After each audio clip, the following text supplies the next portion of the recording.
ಬೆಂಗಳೂರಿನ ಸನ್ ಪ್ಲಸ್ ಕಂಪನಿಯಿಂದ ಸಾಮಗ್ರಿಗಳನ್ನ ಖರೀದಿ ಮಾಡಿದ್ದಾರೆ. ಮಾರುಕಟ್ಟೆ ಬೆಲೆಗಿಂತ 100 ಪಟ್ಟು ಹೆಚ್ಚುವರಿಯಾಗಿ ದುಡ್ಡು ಕೊಟ್ಟು ಖರೀದಿ ಮಾಡಿರೋದು. 2000ಕ್ಕೆ ಸಿಗುವಂತ ಕೇಬಲ್ಗೆ 67,797 ರೂಪಾಯಿ ಬಿಲ್ ಹಾಕಿದ್ದಾರೆ.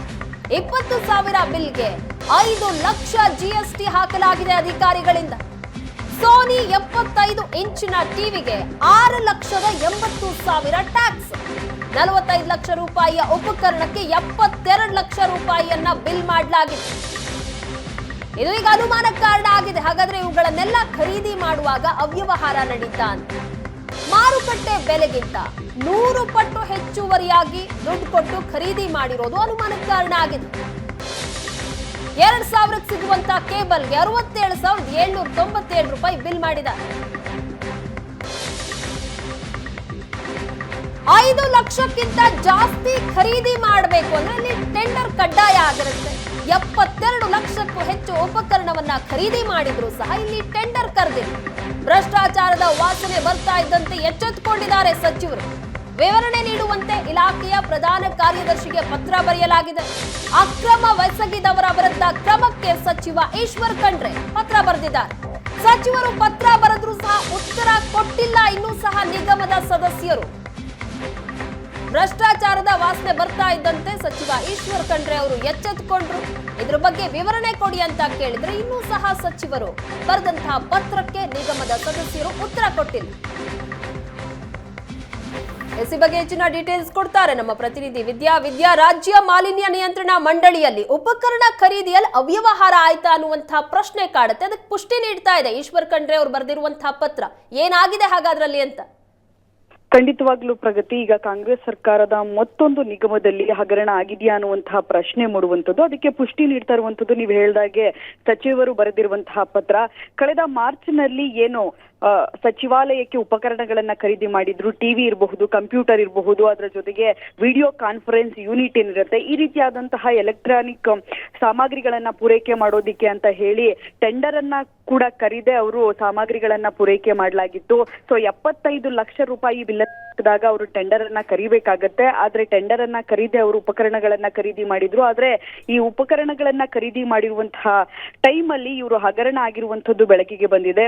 ಏನು 2,000 ರೂಪಾಯಿಗೆ ಖರೀದಿಸಬೇಕಾದಂತಹ ಕೇಬಲ್ಗಳು, ಮಾರುಕಟ್ಟೆಯಲ್ಲಿ ಸಿಗುವಂತಹ ಕೇಬಲ್ಗಳಿಗೆ ಅವರು 67,000ಕ್ಕೂ ಹೆಚ್ಚು ರೂಪಾಯಿಯ ಬಿಲ್ ಅನ್ನ ಹಾಕಿದ್ದಾರೆ. ಅದರ ಜೊತೆಗೆ ಟಿವಿಗೂ ಕೂಡ 1,50,000 ಸೋನಿ ಏನು ಟಿವಿ ಇರುತ್ತೆ ಅದಕ್ಕೆ 6 ಲಕ್ಷ ರೂಪಾಯಿವರೆಗೂ ಕೂಡ ಬಿಲ್ ಅನ್ನ ಹಾಕಿರುವಂತದ್ದು. 45 ಲಕ್ಷ ರೂಪಾಯಿಯ ಬಿಲ್ಗೆ ಅವರು 72 ಲಕ್ಷ ರೂಪಾಯಿ ಬಿಲ್ ಮಾಡಿದ್ದಾರೆ ಅನ್ನುವಂತಹ ಆರೋಪ ಕೇಳಿ ಬರ್ತಾ ಇದೆ. ಅದರಲ್ಲಿ ಅಧಿಕಾರಿಗಳು ಇನ್ವಾಲ್ವ್ ಆಗಿದ್ದಾರೆ ಅನ್ನುವಂಥದ್ದು ಸ್ಪಷ್ಟವಾಗಿ ಕಾಣ್ತಾ ಇರುವಂತದ್ದು. ಈ ನಿಟ್ಟಿನಲ್ಲಿ ಸಚಿವರಿಗೆ ಈ ಹಗರಣ ನಡೆದಿದೆ ಅನ್ನುವಂಥದ್ದು, ಭ್ರಷ್ಟಾಚಾರ ಆಗಿದೆ ಅನ್ನುವಂಥದ್ದು ಗೊತ್ತಾದ ತಕ್ಷಣವೇ ಅವರು ಮಾರ್ಚ್ನಲ್ಲಿಯೇ ಪತ್ರವನ್ನ ಬರೀತಾರೆ.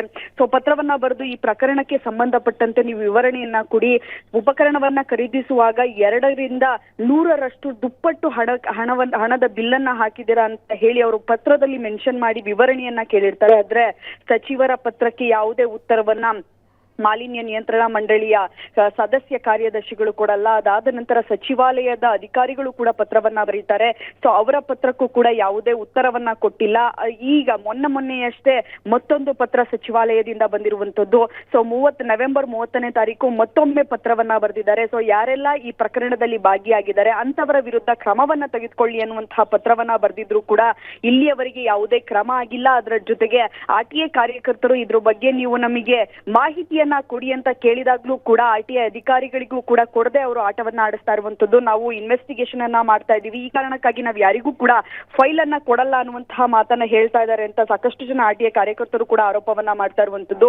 ಇಲ್ಲಿ ಹಗರಣ ನಡೆದಿರುವಂತದ್ದು, ಭ್ರಷ್ಟಾಚಾರ ನಡೆದಿರುವಂತದ್ದು ಸಂಪೂರ್ಣವಾಗಿ ಬಯಲಿಗೆ ಬರ್ತಾ ಇರುವಂತದ್ದು. ಯಾಕಂದ್ರೆ ಸಚಿವರು ಪದೇ ಪದೇ ಈ ಪ್ರಕರಣಕ್ಕೆ ಸಂಬಂಧಿಸಿದಂತೆ ಪತ್ರವನ್ನ ಬರೀತಾರೆ. ಪತ್ರಕ್ಕೆ ಯಾವುದೇ ಉತ್ತರವನ್ನ ಅಧಿಕಾರಿಗಳು ಕೊಡಲ್ಲ.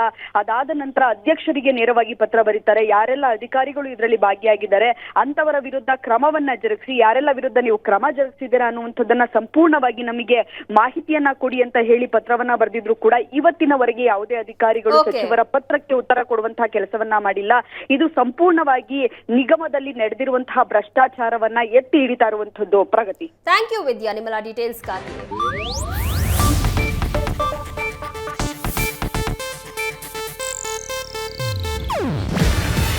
ಇದು ಏಷ್ಯಾನೆಟ್ ನ್ಯೂಸ್ ನೆಟ್ವರ್ಕ್ ಪ್ರಸ್ತುತಿ. ನೀವು ನೋಡ್ತಿದ್ದೀರಾ ಏಷ್ಯಾನೆಟ್ ಸುವರ್ಣ ನ್ಯೂಸ್.